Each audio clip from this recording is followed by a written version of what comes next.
भाग नंबर 3 भूल भुलैया की शुरुआत। डाकघर के अंदर नक्शा देखते देखते मीरा और रोहन को ऐसा लगा जैसे दीवारों पर बने निशान अचानक चमकने लगे।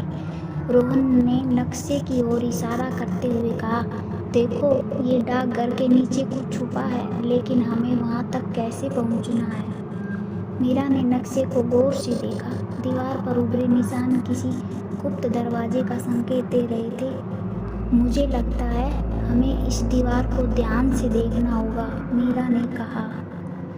दोनों ने दीवार को छूकर खंगालना शुरू कर दिया। तभी मीरा की उंगलियां दीवार पर एक विशेष स्थान पर रुकी। उसने हल्के से दबाव डाला और अचानक एक हल्की सी क्लिक की आवाज हुई। दीवार खिसक कर एक गुप्त दरवाजा खोलने लगी। यह क्या है? रोहन हैरानी से बोला। लगता है यह नीचे जाने का रास्ता है। मीरा का उत्साह और बढ़ गया। दरवाजे के पीछे सीढ़ियां थी जो अंधेरे में कहीं गहराई तक जाती थी। दोनों ने एक दूसरे की ओर देखा और धीरे धीरे सीढ़ियां उतरने लगी। नीचे का माहौल डरावना था। चारों तरफ अंधेरा और हल्की सी सीलन की गंध थी। उनकी टॉर्च की रोशनी पत्थरों से बनी एक भूल भुलैया को उजागर कर रही थी। यह तो पूरा रास्ता किसी पहेली की तरह लग रहा है, रोहन ने कहा। भूल भुलैया के प्रवेश द्वार पर एक पत्थर की पट्टी थी जिस पर लिखा था, सच्चाई तक पहुंचने के लिए पहले खुद को पहचानो। हर गलत मोड़ तुम्हें खतरे में डाल सकता है।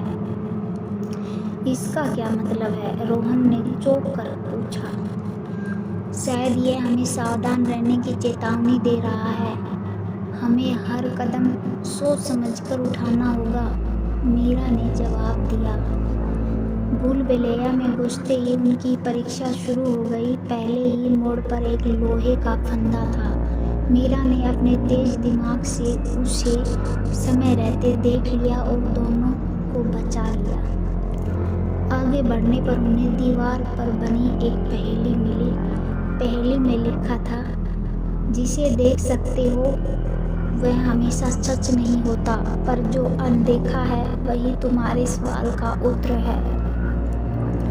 यह पहेली हमें सोचने पर मजबूर कर रही है, रोहन बोला। मीरा ने दीवार को ध्यान से देखा और कहा, यहाँ कहीं कुछ छुपा हो सकता है। हमें दीवार को हल्के से खंगालना चाहिए।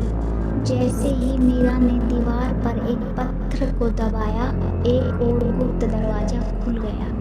दरवाजे के पीछे एक कमरा था जिसमें पुरानी वस्तुएं और नक्शे बिखरे पड़े थे। कमरे के बीचों बीच एक और चमकता हुआ पत्र रखा था। मीरा ने पत्र उठाया। उसमें लिखा था, तुम सही रास्ते पर हो, लेकिन अब तुम्हारी बहादुरी की असली परीक्षा शुरू होगी। सत्य तुम्हारे करीब है, लेकिन समय खत्म हो रहा है। समय खत्म हो रहा है? इसका क्या मतलब है? रोहन ने घबराते हुए पूछा। शायद ये हमें तेजी से आगे बढ़ने का संकेत दे रहा है, मीरा ने गंभीरता से कहा। भूल भुलैया के भीतर रहस्य और गहराता जा रहा था। हर कदम पर एक नई चुनौती उनका इंतजार कर रही थी। क्या वे इस भूल भुलैया से बाहर निकल पाएंगे या यह रहस्य और खतरनाक मोड़ ले लेगा? अगले भाग में जारी रहेगा। आज की कहानी यही खत्म होती है। मुझे उम्मीद है कि आपको इस कहानी से कुछ नया सीखने को मिला होगा। आप बोलती कहानियाँ सुन रहे थे, जहाँ हम हर कहानी को जिंदा करते हैं अपने शब्दों से। अगर आपको ये कहानी पसंद आई तो इस वीडियो को लाइक करें और अपने विचार कमेंट में ज़रूर शेयर करें। हमारे चैनल को सब्सक्राइब करना मत भूलिए और बेल आइकन दबाना ना भूलें, ताकि आपको हर नई कहानी का नोटिफिकेशन तुरंत मिले। हम आपके सपोर्ट के बिना ये सफ़र तय नहीं कर सकते।